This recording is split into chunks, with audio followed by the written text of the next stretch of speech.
Hello, everybody. Welcome. Actually, give me 1 second here. All right. How's everyone doing today? The weather here is awesome.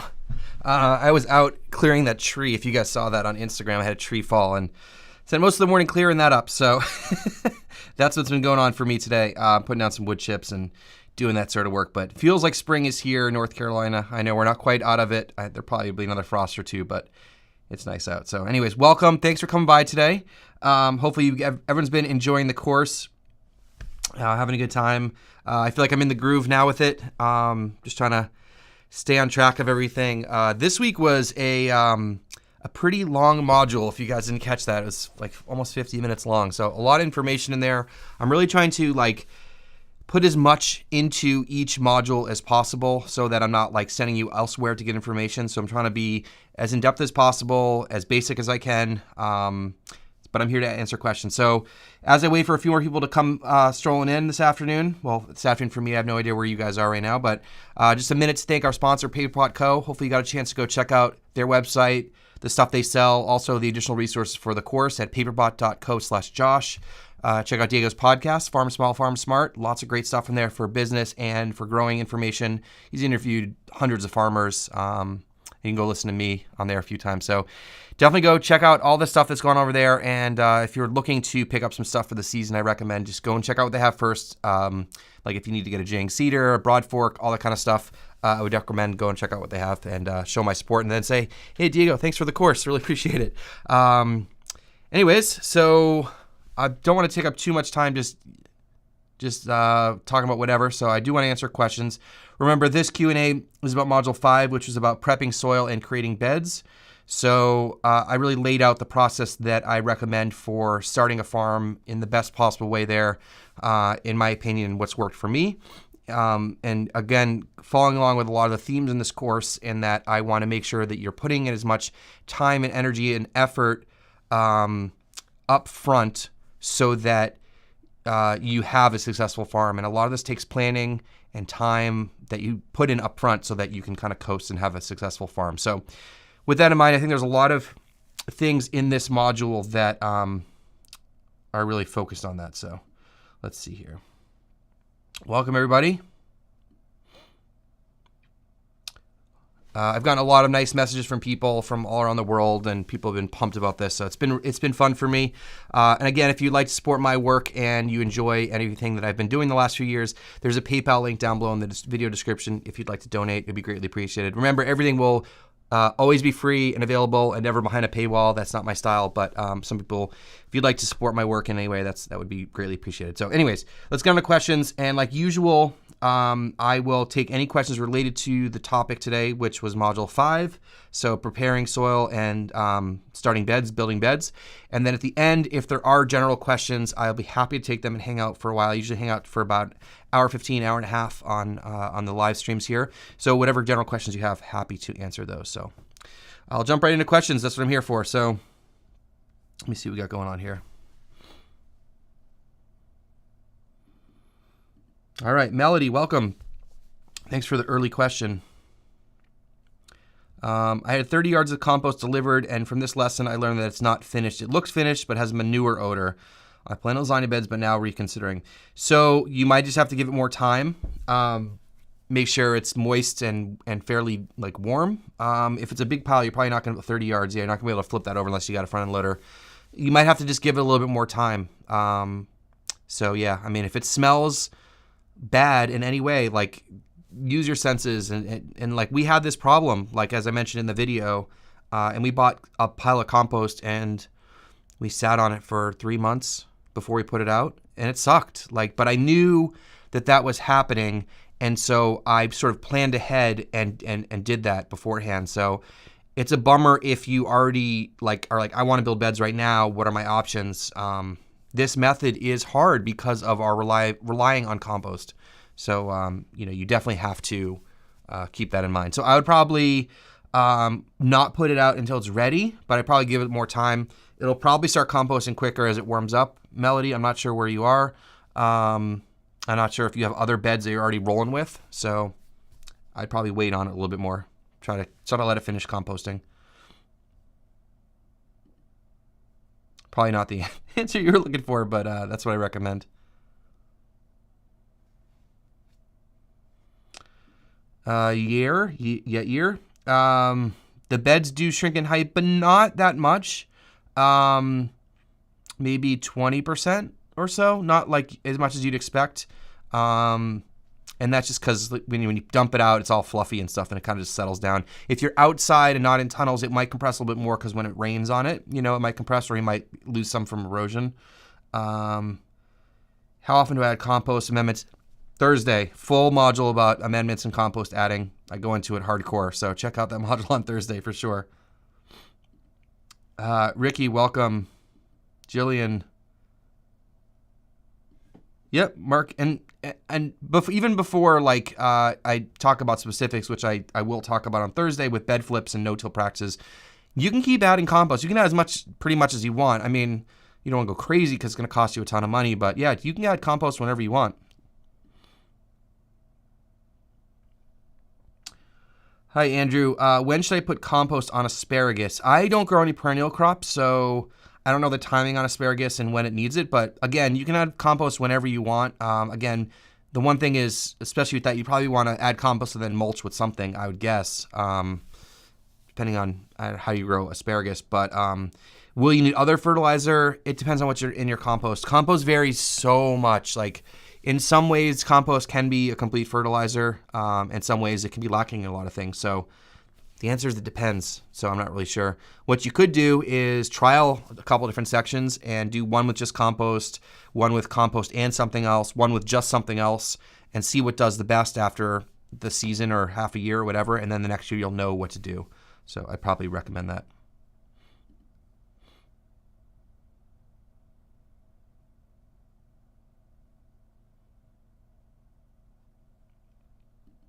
Hi, Melody. I mentioned the 90-120 rule. Yeah, so there's a food safety protocol that if there's raw manure on the ground, you have to wait 90 days for crops that don't go near the ground, 90 days to harvest, and 120 days for anything that could touch the ground, like leafy greens and stuff like that. So generally, if you have animals roll through, you can't harvest for 120 days. That's a food safety rule for organic standards. Again, I don't know all the specific language there, but that's the gist of it. I would recommend you go look that up, just so you're not like, Josh said this. But yeah, you just got to be careful about food safety. You don't want raw manure, can be very dangerous, so you definitely want to keep that in mind. Destro, I really appreciate it. Thank you. And you're very welcome for everything. Hey, Bonnie, good to see you.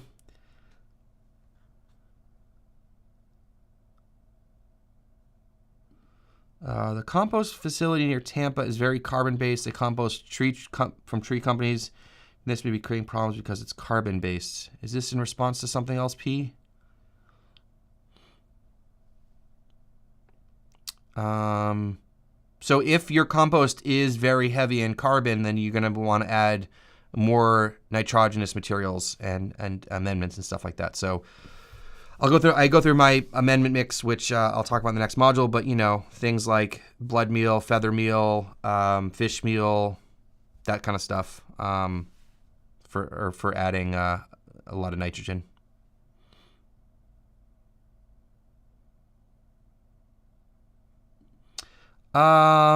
Corrugated cardboard. That's a cardboard that's like 2 layers with the things in between. I think we used some of that, and it was actually thicker than regular cardboard. If you just use like normal cardboard that you get you get everything delivered to your house in, that's perfect. Anything around that thickness, as long as you water it down, it'll break down super quick and feed the soil and get the biology going. I forgot to mention this, but we've had good luck finding boxes at furniture stores. I should have mentioned this in the module. I forgot. Furniture stores and bicycle stores. Those are 2 great resources because they get large pieces of furniture and bicycles, and they're generally pretty plain boxes because they're so big. They're not painted and stuff like that. So those are 2 good resources for sure. But again, you don't want to use too thick of a layer because it won't break down fast enough and it will cause problems. And we tried this. I was like, oh, we'll just put down more cardboard.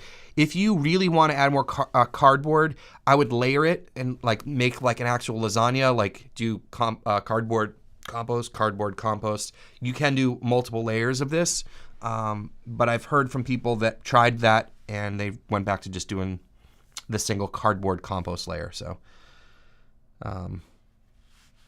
or if you wanted that, leaves are also great too.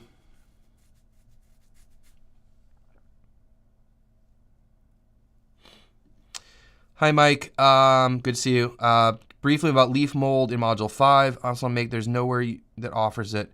So I made a little vlog one day with Gene. We just collected all the leaves on my property. We used two mowers to collect the leaves, and then we just put it in a pile and wet it down, and we inoculated it with some vermicompost slurry, like a compost slurry, and covered it with a tarp. And that was over the winter or late fall, and we're just letting it chill. So leaf compost takes a long time, but it's one of those things that, like, if you make a pile every year, like if you live in an area where a lot of the leaves fall in the fall, just collect them and pile them up and just forget about it. And then next year you'll probably have leaf mold.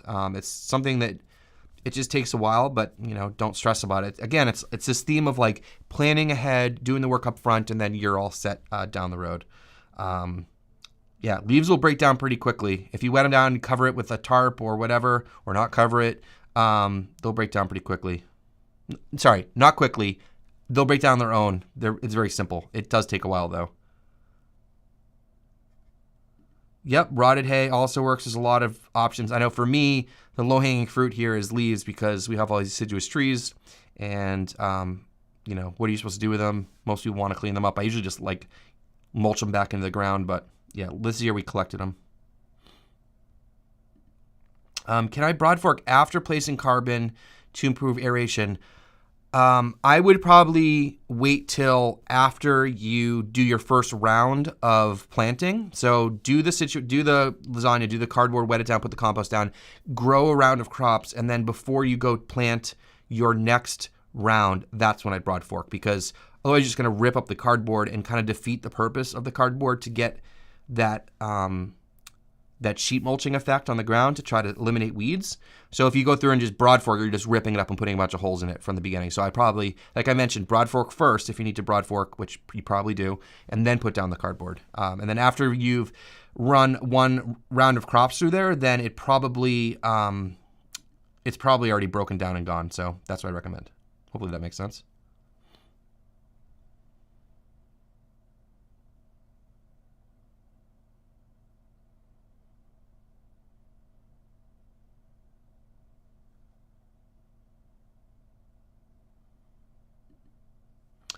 Any recommendations for a pile of compost that went hydrophobic?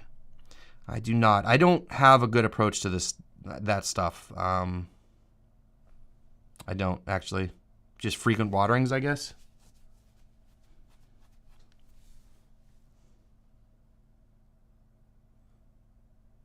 Is it compost? Wait, is this a compost pile that you're building, or like commercial compost you already bought?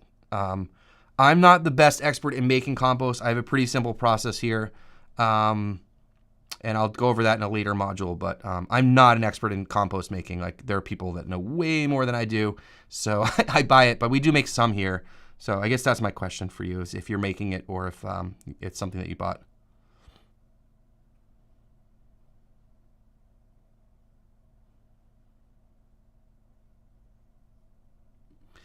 Abraham, hello. Did you ever deal with winter either raining out some compost on the beds, or is usually just change in color with the fertility staying? Abraham, I don't think I understand your question. I don't know.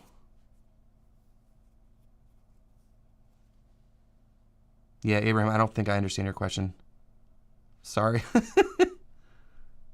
What's changing in color? The compost? I mean, if it rains really hard and it changes color, that means some of the stuff is washed away, and what's left is other things, is my guess. Like, this happened at Raleigh City Farm. If that's the way I understand your question, when we lost a bunch of compost, I had a clip in there of like all the compost washing away, and it looked like lighter in color, and that was all the sand and little woody bits and stuff that was in the compost that was probably heavier and didn't get washed away. So we lost a lot of the good stuff. You're welcome, Melody. Thanks for tuning in. Ooh, auto collision repair. Yeah, that anything that like comes in like large things that get shipped. Yeah, that's probably an also. Tire shops, I've heard. That's probably another good place to get cardboard from. But yeah, Gene was picking up a lot of compost for us at furniture shops nearby.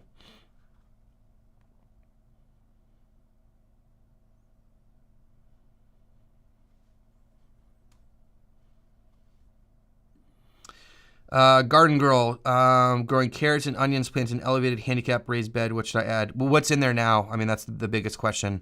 If it's a raised bed, I'm sure you filled it with something. So it depends on what's in there, I guess.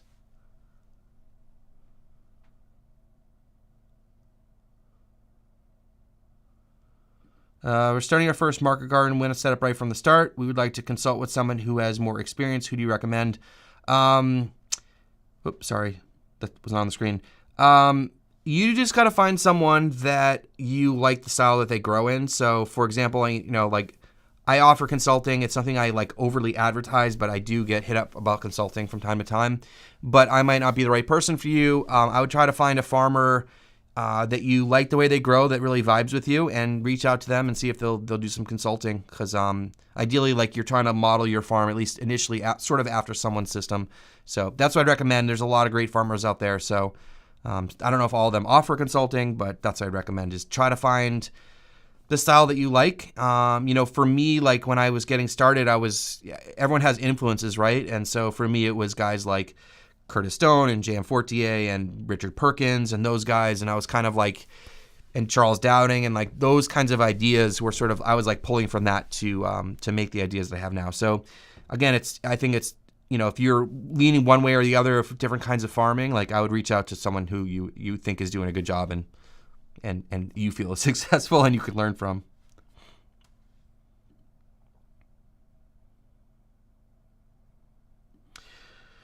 How long before plants should you amend pH for blueberries? Probably a long time. We planted some blueberries, but then I don't know what happened with them. The thing about pH is that pH is a logarithmic scale, like the Richter scale, for example. So, or decibels, that's another one. So what that means is like when you go from a 6 to a 7, that's 10 times more, or a 6 to an 8 is 100 times more. So when you're changing pH, it moves very slowly because you're talking about like Earth time, not like human time. It's like it's a lot of the stuff goes very slowly. So I would try to get it in the ground as early as possible and make sure you try to figure out the calculations with how far you're off. But take a soil test, and then someone will tell you like, if you're this far off, you need to add this many pounds per square foot or per acre or whatever. So probably a good chunk of time ahead of time.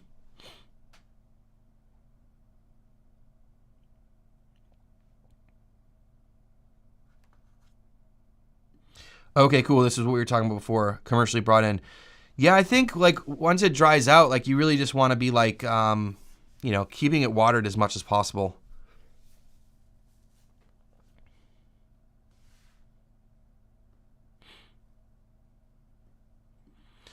How much do I pay for 30 yards of compost? I was paying just under $30 a yard delivered. So that was like, I think it was like $8.60. And then when that last delivery, it went up. I think it was like $9.30, something like that. That was including delivery. And the place I buy it from is a good drive away, so a lot of that cost was just delivery. And that was the mixture that was leaf mold and compost, which I think is more expensive than their normal compost blend. So about $30 a yard. Hi, Rambler. I will be talking with us in depth in Thursday's module. I talk a lot about this, so take a look. Definitely check that out.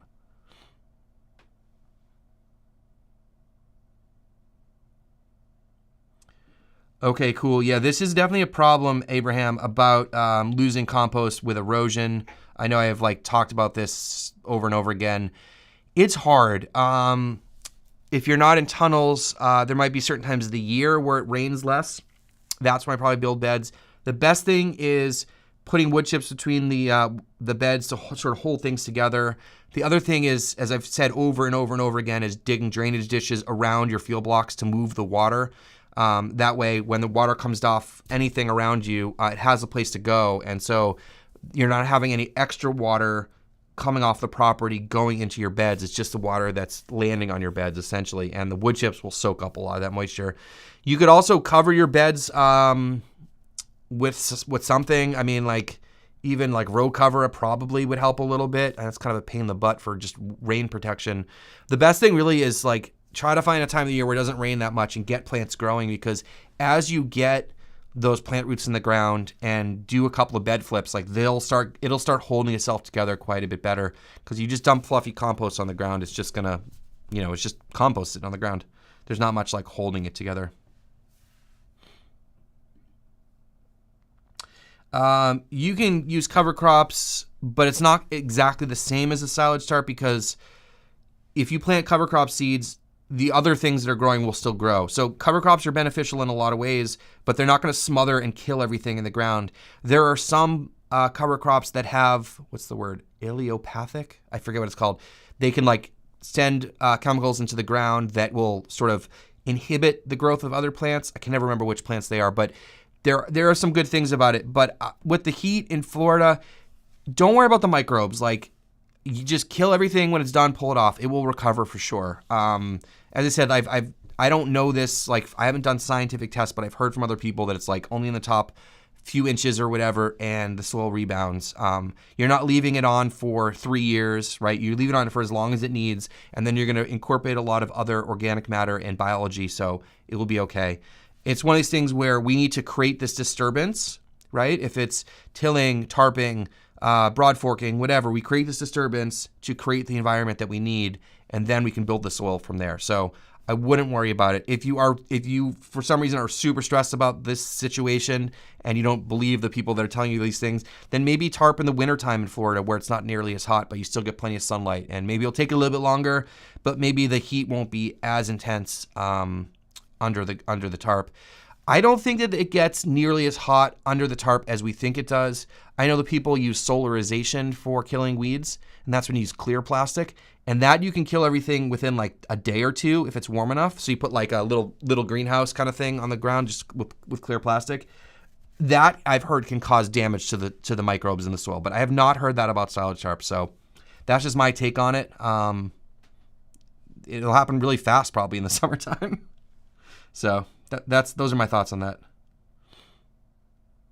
Oh, Pro Mix potting soil. Okay, so Pro Mix doesn't have really any nutrients in there. So I would probably, I think the Pro Mix makes a lot of different varieties, but the one I used to use for growing microgreens, there's like no nutrients. It's basically like vermiculite, peat moss, and like 2 other things. I'd probably get some sort of fertilizer blend in there. Sounds like you have plenty of like peat moss or some organic material in there. Compost is always good, but some sort of general fertilizer would be fine.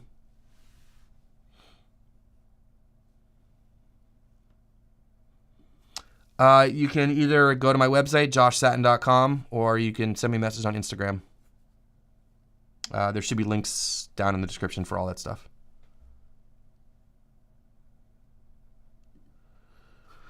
Yep. Yeah, compost can be hard to get sometimes for sure. Lori, thank you for the question. This Thursday, so, this thing is like, I know a lot of people like want this information, and this is a course that will be evolving over time, and it's all planned out. If you want to go see what I've done before that module, I say this like in every live stream, but go to my YouTube channel for all of you guys watching. There's a search bar or search engine thing, like click on the actual channel, and then there's a little search icon. You can go in there and type bed flip or broad flip, type in whatever you're looking for, and the video will show up. It'll be a little bit older, but the information is probably pretty close. So, but I do talk about this a lot on Thursday, I promise.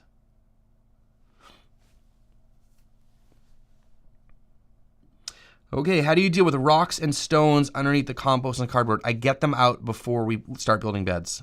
So go through, like if you need to, like if you decide where your beds are going to go, Go through with a shovel, go through with a broad fork. Well, don't use the broad fork. Don't use a broad fork to pull out rocks. But like if there are a lot of rocks in there, you're gonna have to poke around and try to dig out as many as you can. It sucks. It's hard work. Like this is the stuff that we have to do up front. Put in all that hard work, and then we'll have the success that we need moving forwards.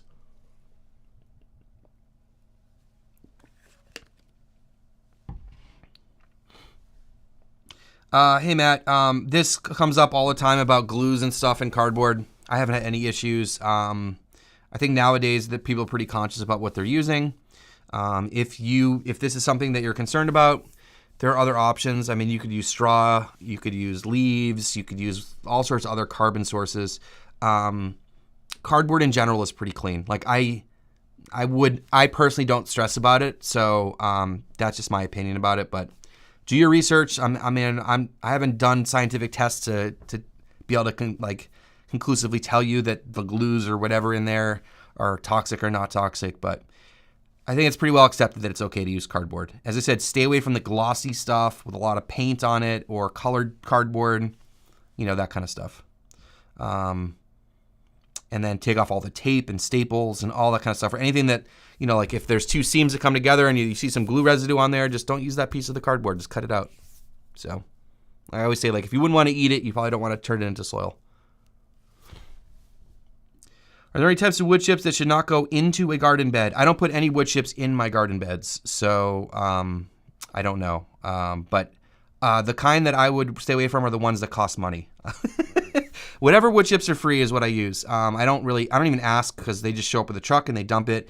That's what I use. But again, I don't put any wood chips in my bed. I put them in my walkways. So I don't know if that's your question, but if you're not incorporating the wood chips into the soil, you don't have the same interaction. Like if you're just mulching, like if you want to mulch the surface of your beds, if you're not doing like market gardening style and you want like more mulch on the ground, if you're doing long-term crops or you're just doing transplants or whatever, it doesn't have the same effect. It only interacts with that top little bit of the soil versus being incorporated where it's completely covered and surrounded by it. So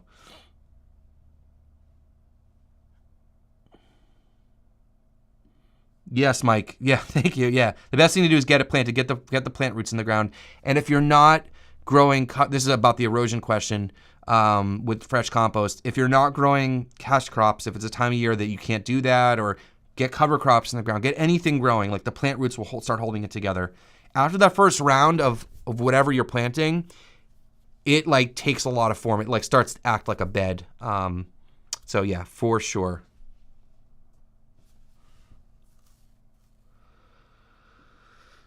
Kansas Garden Guy, hey man, is about leaf molds. You think if we place broken down, fairly chunky, still leaves under the compost marking beds, it break down as quick?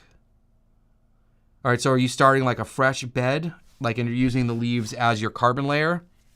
Yeah, it'll break down as long as it's moist. Like, you make sure you wet it down. And again, like, I haven't done my own leaf mold until this year, so I don't know the results yet. The pile's still hanging out. I'm hoping to use it this summer. But for example, I haven't talked about this on the channel, but we built a hedgerow, which we just planted yesterday, below the third tunnel. And we used a couple of materials to get that ready.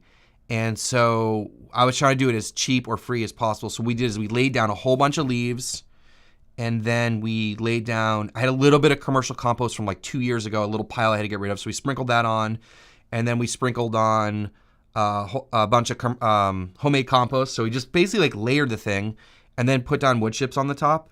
And then we just covered it with a tarp for like 5 months. And I just pulled it back, and it was like, there were some wood chips on the surface, and then underneath was just like, it was just black soil underneath. It was awesome. So yeah, leaves underneath the compost will be great. Layers are good. I mean, that's like kind of how, if you think about how nature works, right? Like all the leaves drop and then everything else, like things happen in layers, right? So we're trying to mimic that as much as possible. And leaves will break down pretty quickly, and the worms love it. But again, make sure that the carbon layer is moist so that it starts to break down.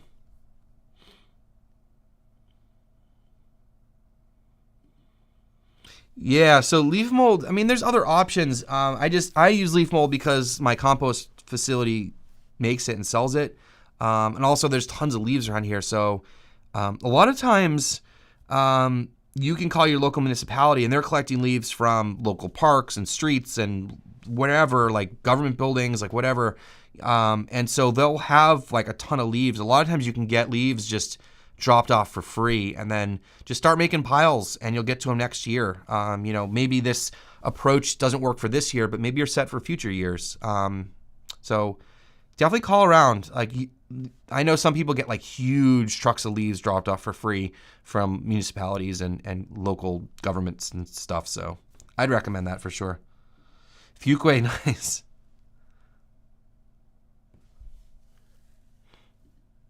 Yeah, free wood chips are the best, man. Yeah, because otherwise they have to pay to dump them at the dump.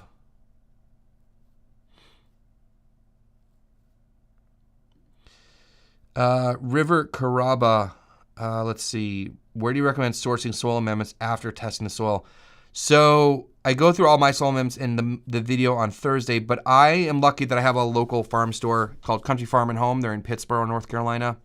If you're anywhere remotely near here, go there and support them. They're amazing and they have everything and they're awesome. I just buy everything from them. So again, like I'm lucky that I have that source near me. That's where I get everything from. So if it's natural amendments that I use in my fertility blend, or if it's, different amendments that I need to change with the soil chemistry or whatever, like that's where I buy everything from. So I don't have any recommendations for like ordering online because I just buy everything from them. I like to support them because they're local for sure too. All right. Garden beds need to be perfectly level and is dappled afternoon shade 1:30 p.m. and on okay for growing food. No, beds don't need to be perfectly level. I mean, my farm's on a slope. Just the best thing is like when it rains, that's where you're going to have the problem. So if the beds aren't level and it rains hard, it might move the soil where you don't want it to go. So that's the thing you want to keep in mind. But there's plenty of people that don't, or you can sort of terrace it a little bit if you need to. It really depends on your property and like how long your beds are and all that kind of stuff. So they don't, but it's helpful. 1:30 p.m. and on, if that's how much sun you get in the summer, that's not a lot of sunlight. So maybe you can do some shade loving stuff, but even here, you guys have seen videos and photos of my farm, like it's surrounded by trees. I struggle at certain times of the year with enough light. Like middle of the winter, it was tough on my plants this year. They really, really slowed down. I know there's not a lot of heat, but they really weren't getting a ton of light.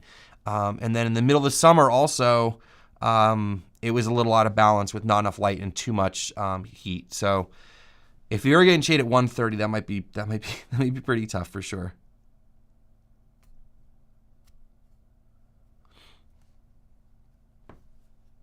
All right.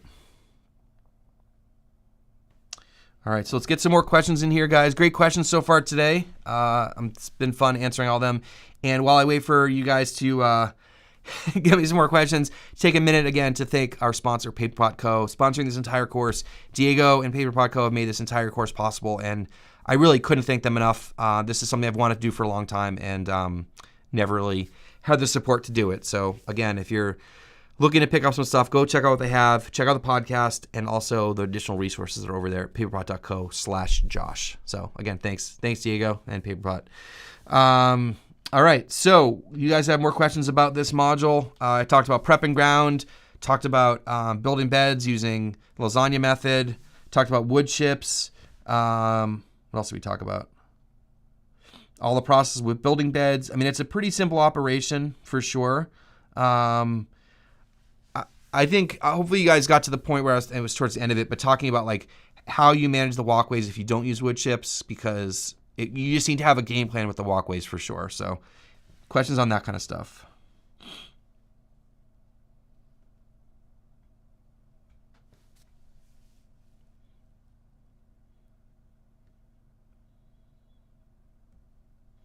So if I skipped your question, it's because it's not related to this module. And I will get to general questions when we've exhausted all the questions about the module. So how long do you use compost and wet when you're done with it? I add the compost in the beds, and then the compost just stays in the beds forever. So I don't think I understand your question, P.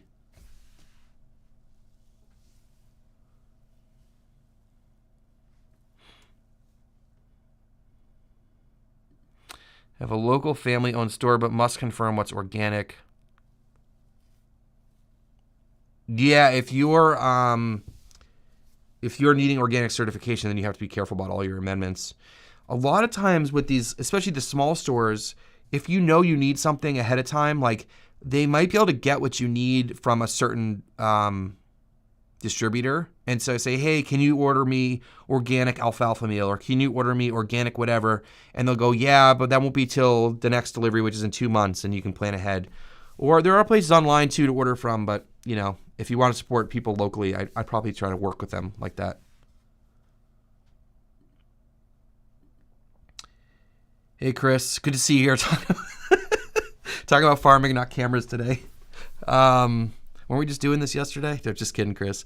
I've been lazy. My beds are in disarray. Been successfully cropping bindweed for a couple of years. Would flaming an area be good before lasagna? So flaming is good. We did a little bit of that at Raleigh City Farm. But if you have bindweed, like that's in the ground, I believe, and that's rhizomus, I think. So flaming's not going to do much for that. The best thing you can do is probably, I don't know, just long tarping is probably the best thing to do for it. I know people really struggle with bindweed, so because it's very, very obnoxious and it keeps growing. It's hard to kill. So you could do like lasagna beds and maybe get a crop out of it. If the bindweed comes through, then just tarp over your beds and just wait it out is probably my guess, especially if you're lazy. I think tarping is like the best thing for lazy people. You just put it out and then just wait. It's like that's why I like it.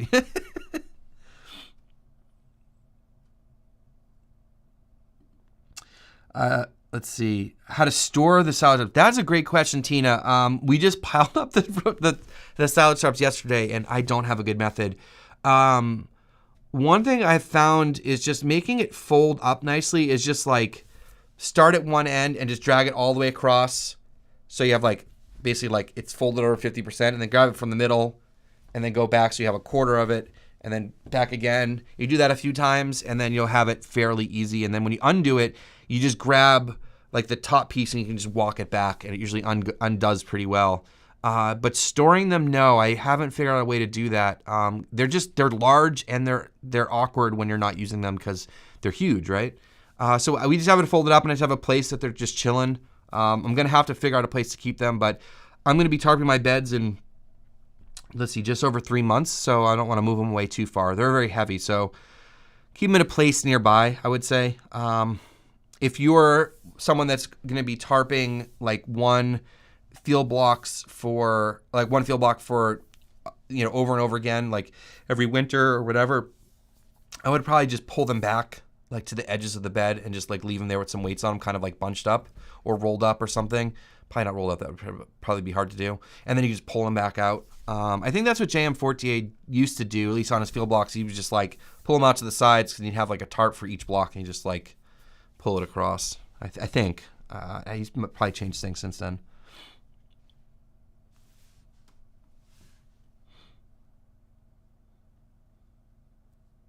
Oh, let's see here.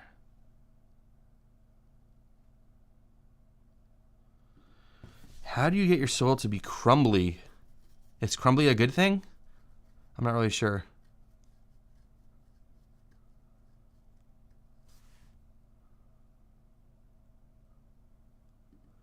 Is clover good for a path or under trees? Clover can spread pretty easily, so you have to be careful about that. I haven't been doing living pathways. I would probably check out what Jesse Frost has done. I think he made a few videos on the No-Till Growers channel about living pathways. I believe there's probably some stuff in his book about it too. So I would check those resources out for living pathway stuff. I don't do that, so I can't speak for experience. Under trees, I don't know. I think clover needs a lot of sun to grow, I believe, so that may not be good under there. Mulching with wood chips under trees is great because that additional fungal life is very beneficial for the trees. So I'd probably use wood chips probably wood chips is my favorite thing to do. I have not done straw bale beds. I have not tried that. I don't really have a way to move that kind of stuff around on my farm either. So, I buy compost once and never replace it. Well, I never take the compost out of the beds, but we do continually add compost, and I will talk about that on Thursday. But I add compost in every bed flip. So it's not like a big, we do the one big addition, which I talked about in Module 5 to build the beds. And then when I'm adding the compost over time, I'm just feeding the soil at every bed flip. So again, check that out on Thursday. I'll go through that, but I don't replace it. Like I don't take it out and put more in. I just keep building on top of it because the plants are going to use up some of that organic matter because you're constantly exporting vegetables, you're harvesting them and they're leaving the farm. So a lot of that organic matter is being exported. So you have to be bringing stuff in. So no, I don't replace. I don't know if you mean by replace, like I take it out and bring stuff in. I just keep adding to it.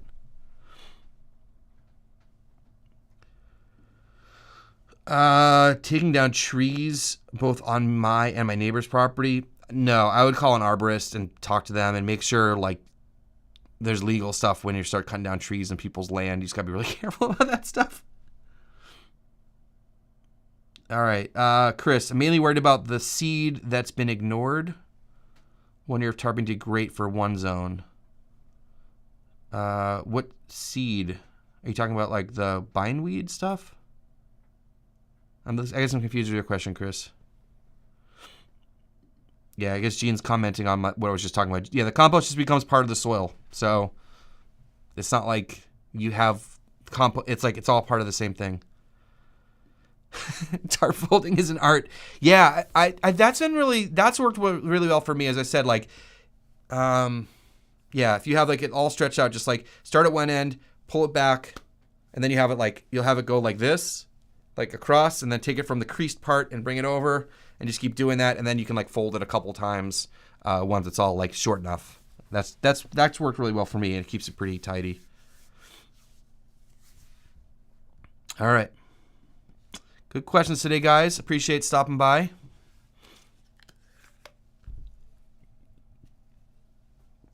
What I have noticed is I've been doing so much talking with these modules and then the live Q&As. It reminds me of being a teacher when I taught high school. I remember the first like week of every semester, it would, like my throat would just be killing me from talking so much. But it feels good to be doing this and teaching. So, all right, Rambler, thank you so much for the kind words. Okay, can you talk about using wood shavings or hay from chicken bedding in the garden as mulch? So the only thing about using chicken bedding and anything that has manure in it is food safety. So I would probably take that and compost it before I put it on your beds.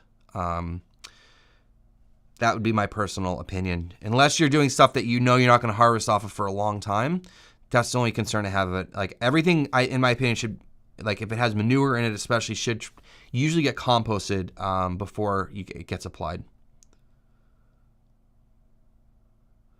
And the wood shavings will take, yeah, so like if you're doing like baby chicks or something, you got a bunch of pine wood shavings or whatever in there and they're pooping in there, and I always just compost it first. It goes in my compost pile and I'll layer it with other stuff. But again, yeah, I mean, don't mess around with raw manure. You don't want anyone getting sick.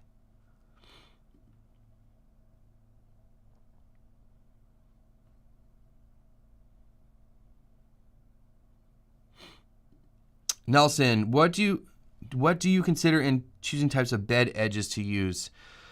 This will be very contextual depending on where you are, Nelson.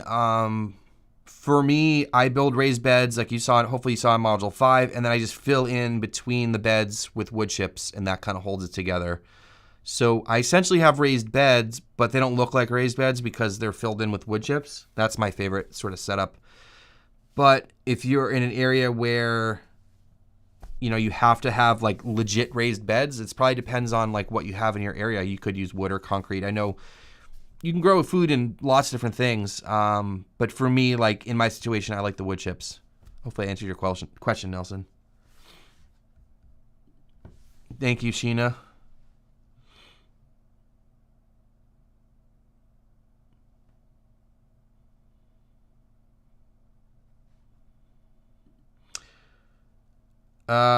Nikki K, suggestion for terminating cover crops. I weed whacked and tarped about a month ago.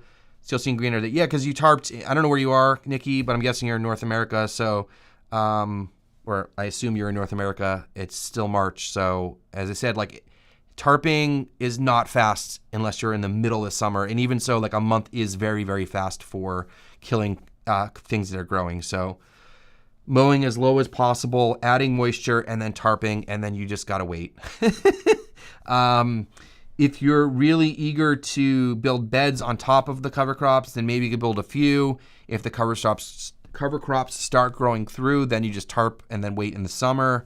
But it's usually best to just wait it out and have a game plan so that you're not in a situation where you have beds built and then you have cover crops or weeds or whatever growing through. So remember, it takes a long time to kill stuff in the cooler months for sure.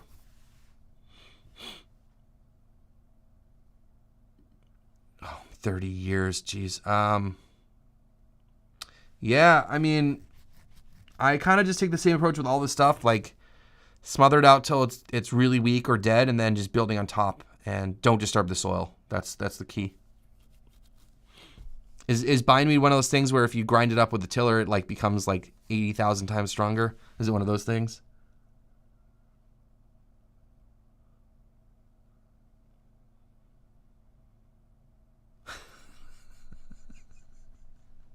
Yeah, you can go back this. You won't miss anything. Yeah, you can go back and replay this later. It's funny. I haven't been called Mr. Sattin in so long. That's hilarious.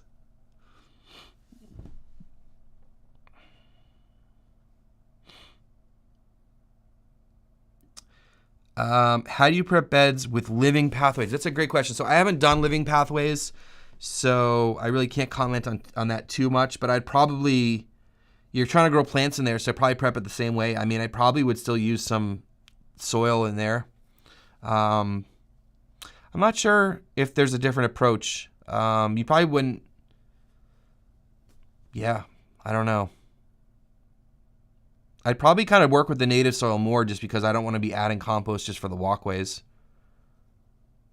Probably broad forking just to loosen them up, but you have to get, if you're going to plant grass, then, or anything like that, you have to just prepare it like you're going to grow anything to get things to stick there, to germinate, to grow in that area.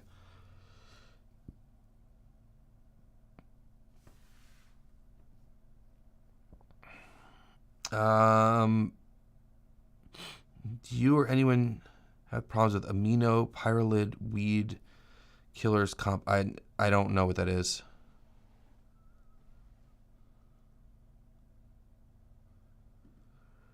Okay, yeah, but Chris, like if you germinate the seeds and they start to grow and they don't have light, they'll die, right? I mean, that's sort of the idea with the silage tarp, is we're trying to like get things to germinate and grow. When they come up to the surface, there is no light, and then they'll die because they run out of energy eventually. But like stuff like bindweed and rhizomatous weeds, like there's so much energy in the roots that like they keep coming at it.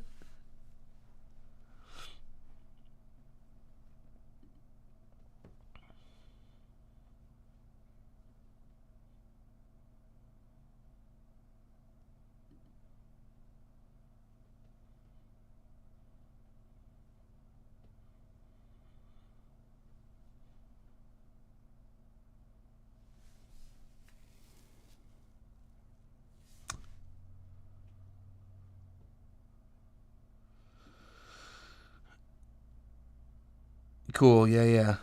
I mean, you can always cover crop, and then at least you're building the soil, and then you can tarp again or whatever. And there are some cover crops that have that property where they put out like chemicals in the ground that inhibit other things from growing. It's not like a perfect system, but I don't remember what they are off the top of my head. All right. Would you suggest broad forking clay soil if you're adding a raised bed on top? Absolutely. Yep. I talked about that in this module. I always broad fork before I build beds. Yeah, you want to try to loosen the soil as best as possible. And the other thing is if you go through and tilling will cause it to be even more compacted over time unless you incorporate organic matter or get cover crop or roots or cash crop roots growing in the ground. Like if you go through and till, it'll look great. You're like, oh, it's nice and fluffy. And then you come back a few weeks later and it's going to be even more compacted than it was before. So yeah, broad forking is a great way to just at least loosen the soil a little bit before you start building your beds.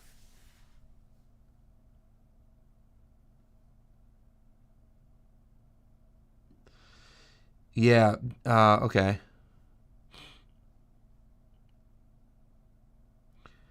Yeah. I do have a friend that got compost from multiple sources that had persistent pesticides, and they put it on their field and had serious issues. Like really, like it couldn't get stuff to grow. So it's a problem for sure. Luckily, I have a compost maker that hasn't had that problem, so we're lucky here. But it is a real problem out there for sure. Best thing, as I mentioned, is talk to other growers in the area. Say, did you buy stuff from them? Is it okay? Someone you trust, and that's the best way to figure out reliable sources for that stuff.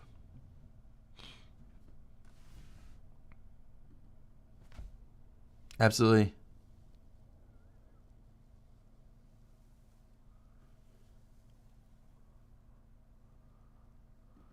Rye is one of those. Okay, cool. Yeah, I mean, I haven't done too much with cover crops just because, I don't have a lot of time. Like on a small acreage, like on if you have more land, you can like set aside a part of your farm and do cover crops and use that as a rotation. But when you're on such small acreage, like I am, I don't really have time for cover crops. And so hopefully I'm going to sneak some in the summer in one of my tunnels. We did a little bit of cover cropping at Raleigh City Farm just because we were building section by section. And so we had a couple sections we put out, I think, oats and I don't remember what we did now. Oats and peas maybe. And then we got to mow that down and cover it and tarp it. So we got a little bit of cover crop work there. But yeah, for me, like I don't really have the time and space to do it. So we generally don't do cover crops here.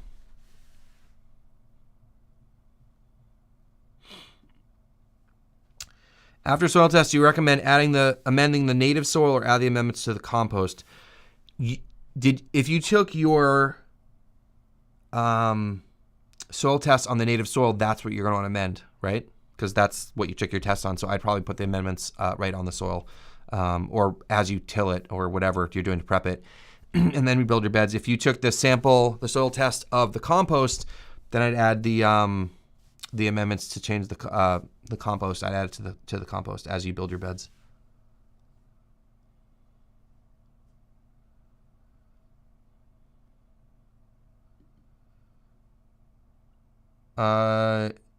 You till, then tarp, then broad fork.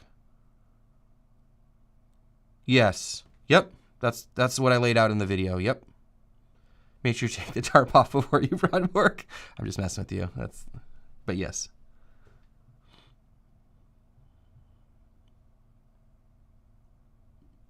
Thanks, Mike. I guess you mean Gary. Gene? Yep, Gene came by today. So, yeah. Gene's awesome.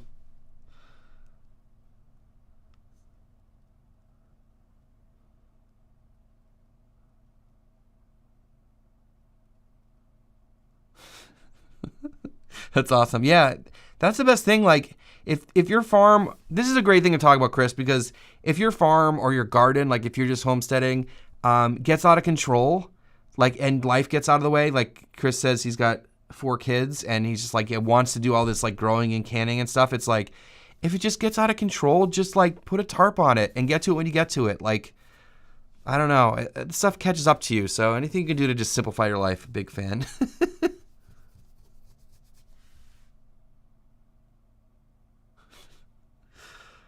All right. How are we doing here, guys? Any more questions? You guys want to open up for general questions? What are you thinking?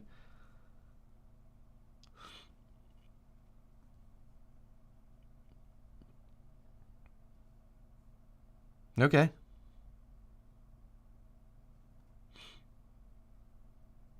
All right, we'll open up for general questions here. I'm happy with that. I think hopefully everyone got as many any questions as they wanted answered. To move beds, it sucks. I actually, when I first built my farm here, I put the beds in the wrong spot and they were too far under a tree and I was having issues with that. So I actually had to move beds and I lost a lot of material. It was a lot of work.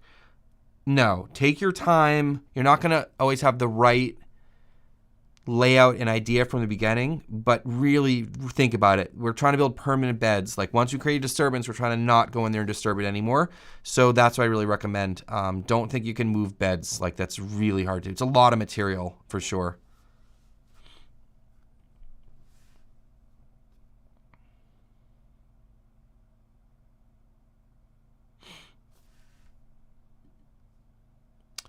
All right, yet year. If you started tomorrow a new farm, same model, how much time would it take a return on investment and how much time until you start making money? Depends how much you're paying yourself. Because I think that is a question that most of us overlook quite a bit. And I don't have those numbers and I didn't keep track of my hours, so I'm not sure. But you can definitely pay yourself back within the first year, for sure. As long as you focus on the business side of it, the sales side of it, and getting your stuff growing as quickly as possible. But yeah, for sure. Invest in soil and tunnels. I think those are the things that'll pay back quickly for you.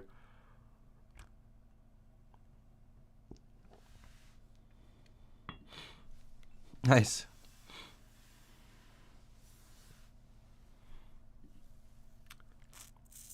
First purchase towards food independence. What's your opinion? High tunnel?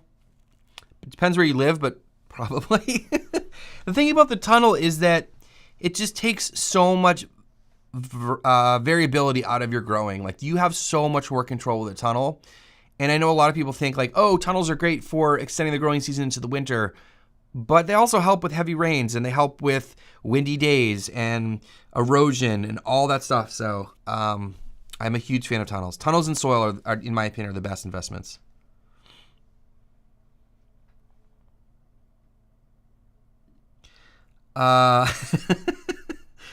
Jealous trellis for cat tunnels. I did a video. It's like trellis and tunnels or trellis in the tunnel. I basically just ran, you can look that up on the channel. I just ran like conduit, like through the cross members on the tunnel, and then just used the bamboo stakes with the rope, like, or the twine, like I usually do. The clipper system is cool. I've never used it. I saw it for the first time a few years ago when I was visiting David Williams at Sunset Market Gardens. I did a video about the clipper system with him. Might be on the No-Till Growers channel. But I noticed that Farmers Friends starting to sell them. They're really cool. They're expensive, but they're like a one-time investment and they'll last like forever because I think they're stainless. So depends if you want to do lower and lean or you don't or whatever. So, but I'm not doing any trellising crops this year, so I don't know. But we did cucumbers. Yeah, we did cucumbers this year. We're in 2021. I don't grow anything other than the stuff I show you guys and talk about. So I'm a pretty bad homesteader. I've admitted that plenty of times. Yeah, I'm not good about keeping a personal garden or a family garden. I just have too much going on. So I just grow what we grow. And, you know, we always have lettuce. We always have kale to eat. We just ran out of carrots for a little while. We're kind of bummed. But, you know, I'm growing stuff that we like to eat. So that's, you know, that's helpful for sure. I mean, like, I'll eat a salad almost every day. And kale we can eat several times a week. So those are things that's great for the family. All right. Do you recommend a specific tiller or how deep to till when adding amendments? And the initial tillage, I think it's whatever you can get your hands on. We use the BCS that I borrowed from a friend of mine. I have no idea how deep it went. I think we might have had it like medium or medium to deep. I don't remember. Yeah, it depends on like what's going on with your soil. Like if you don't have if you have solid clay soil like I have and you don't have like a huge tractor, like you're not gonna be able to dig in very deep or you're gonna have to make several passes. So, and it depends on if you're trying to work more with your soil or you're gonna be building on top of the soil. Because if you're working more with the soil, then you probably wanna put a lot of material down and try to till it as deep as you can. For me, like I would just kind of level things out quite a bit and then add on top.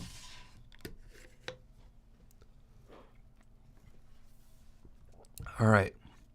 So need a nursery about your size. Where do you buy it? So this is tricky, Sally, because I got that nursery from Rimmel. Awesome company, cool people, great products. The tunnel that they sold me, they don't actually make. They made me a custom tunnel. So that's tricky because I want to recommend that. It's a pricey tunnel. Their stuff is a lot more expensive than Farmers Friends. It's a totally different kind of system and tunnel. So I don't know if anyone making, because that is a 16 by 24. I don't know of many people making shorter tunnel kits. I don't know, because I think Farmers Friends' shortest tunnel kit is 50 feet.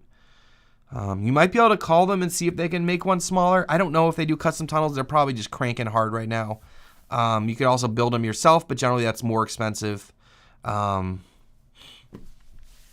That's where I bought mine from. I don't know if anyone makes small tunnels like that. So I'm sorry, Sally. And I know they said that after I set up that tunnel, they got tons of emails and phone calls. They were like, "Hey, can we get the 16 by 24?" They're like, "We don't make that." I'm like, so I don't know. I guess if you keep bugging companies, maybe eventually they'll change their mind and start making some more like either nurseries or for small farms or like small tunnels for like homesteaders and farmsteaders and stuff.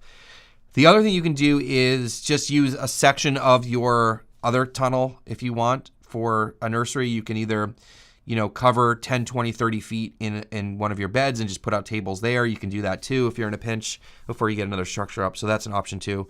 Some people use a tunnel for tool storage or for wash station or nursery. So you can actually combine tunnels and stuff like that. I see a lot of people have fancy tunnels. Like 10 Mothers is a great example. If you've seen any of the videos at their farm, they have a lot of tunnels. The one big tunnel they have, it's like 25% wash station, or maybe a little bit more, a little bit of nursery space, and then the last half of it is growing space in the ground. So they're able to do a lot inside of one tunnel. So you don't necessarily need like one small tunnel for it. You could combine tunnels too. So think outside the box a little bit. There's a lot of different options out there.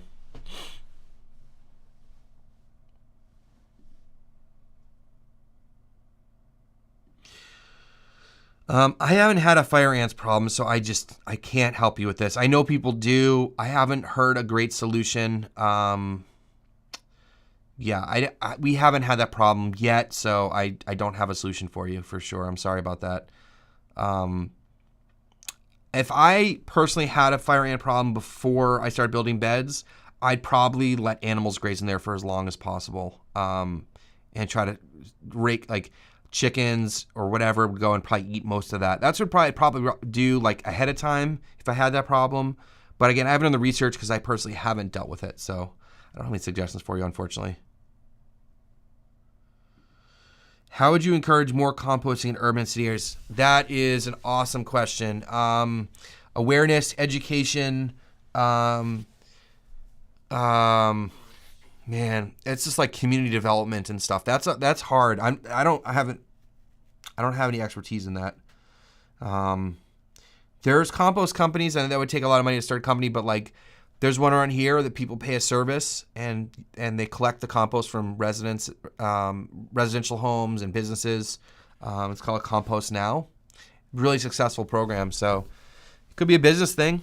You could be like, hey, and then whatever much compost they give, they give you a bunch.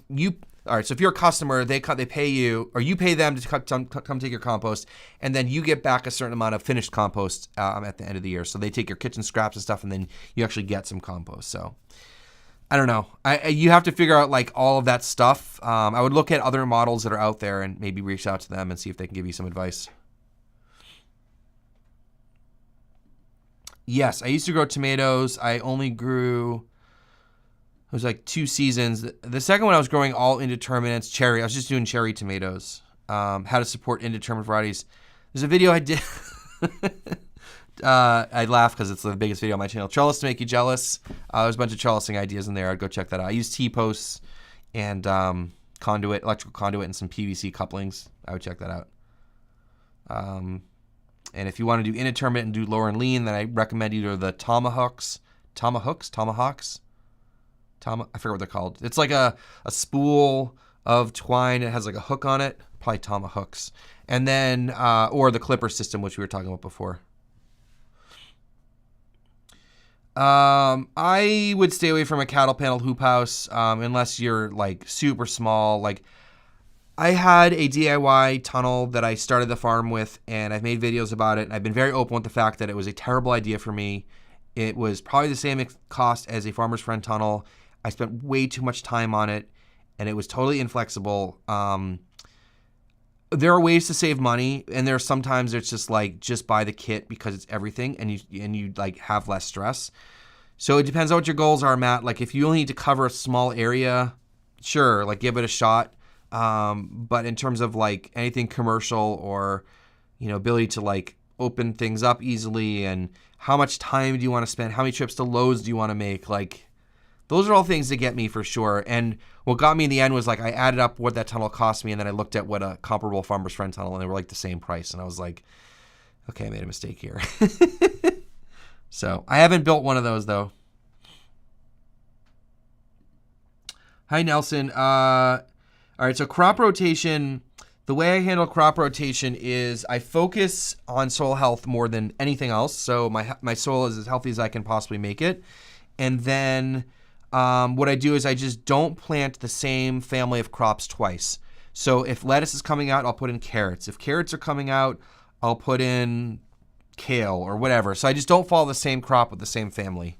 And then I also try to, if possible, not have the same crop right next to each other. So I kind of just space them apart just for like pest management a little bit. So that's what I do for crop rotation. It's not the traditional crop rotation you see in like an organic farming plan.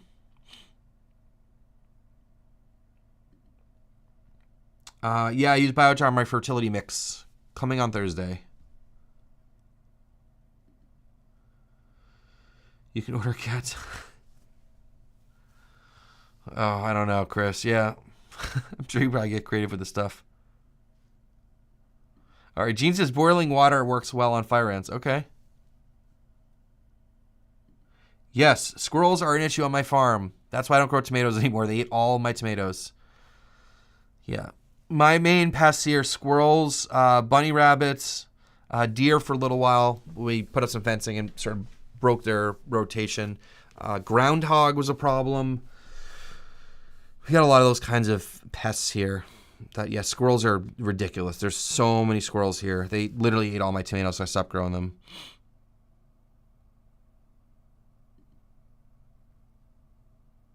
Yeah, I still use the same fertility mix. It'll be in my module. But if you want to go check it out, yeah, I made a video. It's got my fertility mix. Again, like I say in every video now, go to my YouTube channel. There's a search bar up on the top or right. You click on that, type in amendments. The video will show up. If you type in lettuce, all the lettuce videos will show up. So if any of you guys are looking for information before I get to the end of the course, I will cover everything possible that I do on my farm, but you can use the search engine. But yeah, I'm using that fertility mix still for sure.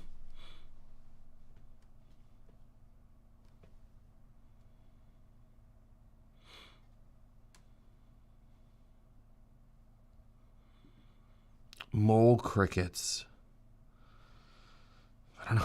I don't know what that is. What eats them? I don't know. What do they eat? What eats them? I would think about that line of thought.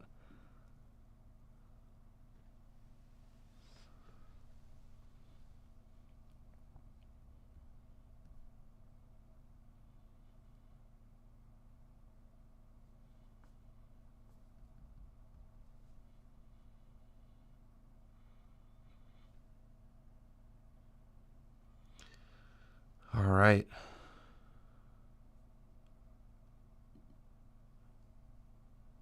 No, I gave up on the squirrel situation. They're so persistent. And there's so many of them around here. Yeah, I don't know. I mean, I thought about covering crops with like insect netting, and although tomatoes would be tough, but man, they'll rip through stuff. Squirrels are really, I mean, think about how many times people try to have different bird feeders to keep squirrels out. Like, they're super persistent. So, yeah, I don't know. It was crazy. Like, they were eating all my tomatoes. So I started taking them off a little bit earlier, like not letting them get ripe. I take them off first blush and pull them in the house, and they started eating the green tomatoes. And then for like 2 years around my property, I had volunteer tomatoes like growing everywhere because they would like take a tomato, walk away with it, and like eat a third of it and leave the tomato. So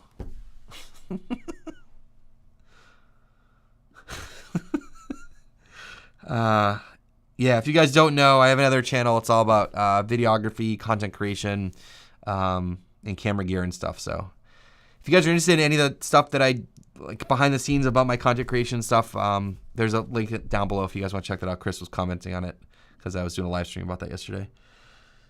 All right, seedling diseases and trays. Yes, I haven't really had too much of this. I would first of all always buy the best quality potting mix you can possibly get. If it's a disease that's going from tray to tray, make sure you're washing out your trays really well in between. I would make sure you're keeping your moisture level not too high, because if it gets too high, it can create a lot of funkiness going on in there. But I probably, again, invest in the best quality potting mix and clean your trays is probably my best bet.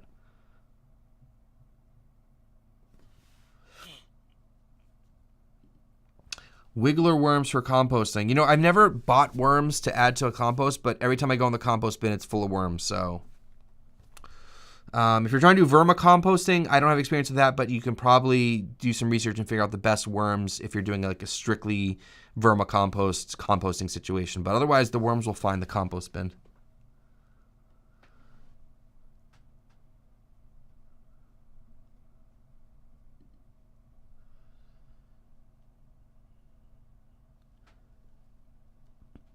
Danielle, how does clay soil work for plants? It's hard to grow in clay. Mine must not be compacted because we have lots and lots of worms, etc. in there.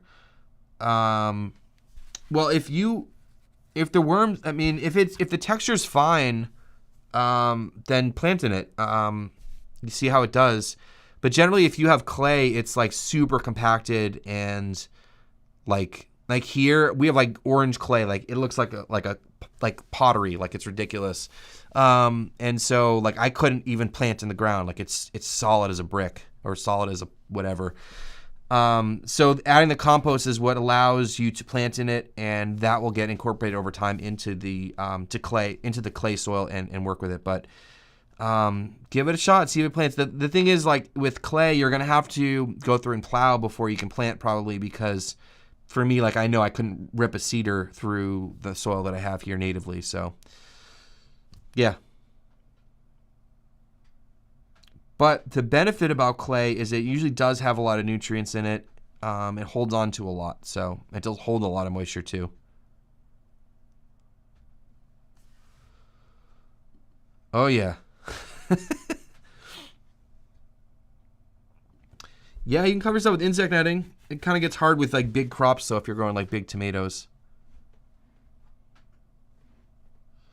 Yeah, coconut coir, peat moss, like any of those things you can do for sure to add some structure and organic matter into the soil.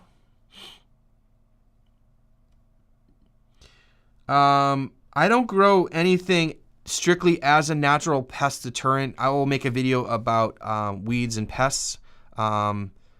In fact, you can go see, there's a video, this is now the third time in this video I've mentioned this, but if you go to my channel and use the search engine, and you type in like weeds and pests, or is it like the hardest problems, I forget what the name of the title. There's a video I did about it, but essentially I don't plant, like some people talk about having plants grow as sacrificial plants. So like if a bug comes in to eat your plants, it'll probably go over there. That never really worked for me. But what I do is I create diversity with hedgerows and other kinds of plantings, which we just planted a bunch of stuff yesterday, to have hosts for beneficial insects. And beneficial insects are bugs that hang out and eat your pests, eat the things that are eating your vegetables.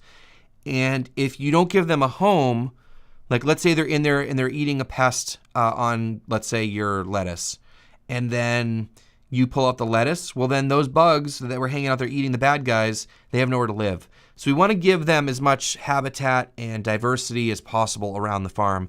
I have not had luck with that sacrificial plant thing.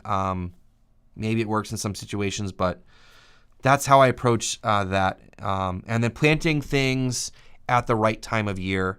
So I don't plant brassicas in the summer because they get eaten by flea beetles, and I don't want to spray with pesticides. So that, or covering with insect netting, creating diversity, those are my strategies for dealing with pests. And of course, healthy soil produces healthy plants that help fight off some pests. What first perennial cover crop you would plant? It doesn't necessarily have to be perennial, because if you're going to be doing that to then turn into beds, it doesn't necessarily have to be perennial as a cover crop. I would probably, I don't know where you are. Oh, you're in Fuquay, right? Do I remember that right? It depends on the time of year. I would recommend horticulture. If I remember you are in Fuquay, I would go to Country Farm and Home in Pittsburgh and just say, I need to plant now. What do you recommend? They'll tell you what to plant. That's what I usually do. They're like, oh, this time of year you should probably plant this, this, and that. These are your options. This is what we have. And they'll sell it by the pound and stuff too. So I would definitely go by and check out what they have and just tell them I said hello when you're over there.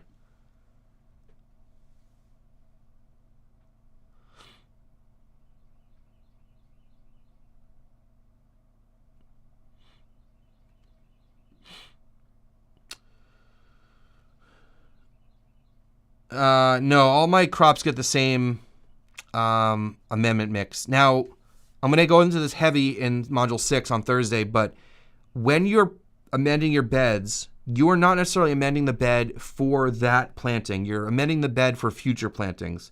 So we're just trying to, because these natural amendments, they're not in a form that's like readily available for the plants to uptake. So we need the biology in the soil to convert those into forms that the plants can use. So we're just constantly adding to the soil and keeping it alive and replenishing it. And so really like what you're putting in the ground is for the next one. And because like I'm constantly changing what's in the ground, it's kind of like an average thing and it works out. So I don't like plant specifically for certain things. I just have a general purpose approach to all of my beds. If I'm doing stuff that's really long-term, there might be some side dressing going on, but I'm not doing crops like that, like tomatoes and things like that.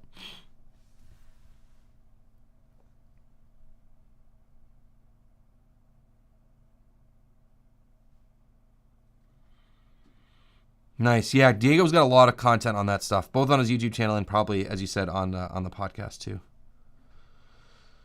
All right, maybe a couple more questions before we wrap up here, guys.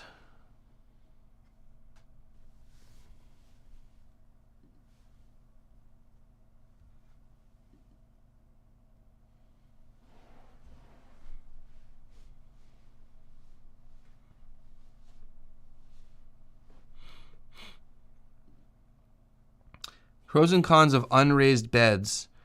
What do you think of something like ones on Never Sink Farm? Let's see. He doesn't mulch his walkways at all, right? So he's added a lot of material over time. There's pros and cons of both. As I said, the pros about raised beds is that they can dry out quicker. If you get a lot of heavy rain, the water can kind of fall off the bed and run in the walkways. I don't really think of my beds as raised beds because I put all the wood chips in to then level it as much as possible. So I don't think of myself as having raised beds necessarily. I am building beds on top of the surface, but then it's kind of one surface after we fill it in with wood chips. So, you know, if you have unmulched walkways, like you have to be constantly hoeing them and managing them in some other way. So I'd rather cover them with wood chips. That's, for me, that's what I like.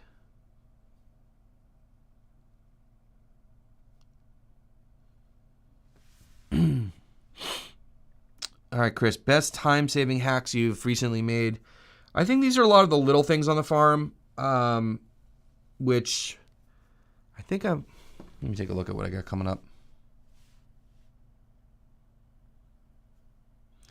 Yeah, I'm going to do one about infrastructure on the farm. I couldn't remember what it was called.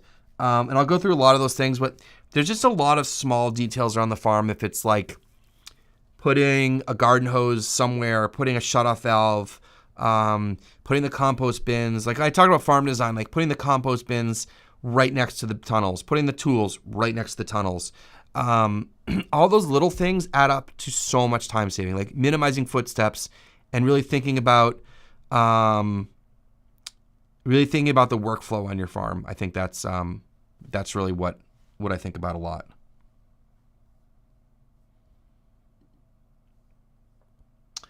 Thank you, Rambler. All right, I think we'll wrap it up here, guys. I really appreciate everyone's time today and come by and hanging out and asking questions. So Module 6 is going to be really cool. That's about all my no-till practices, my just general approach to no-till, like what it is, why I do it, and talk about how I flip beds, my fertility program, all the kind of stuff that I use on a daily basis on the farm, and really talk about how it all kind of ties together. And it was really nice kind of putting my thoughts together about it because it's stuff I've talked about a ton, but talking about tillage and appropriate uses of tillage and I don't know, like how it all kind of works together and how you need to like think about it as an approach. So look forward to that on Thursday. I really appreciate all you guys for all the support, and hopefully you've been enjoying all of the information coming out. It's been fun for me to make. So again, big thanks to Paper Pot Co. Go check them out, and we'll see you guys real soon.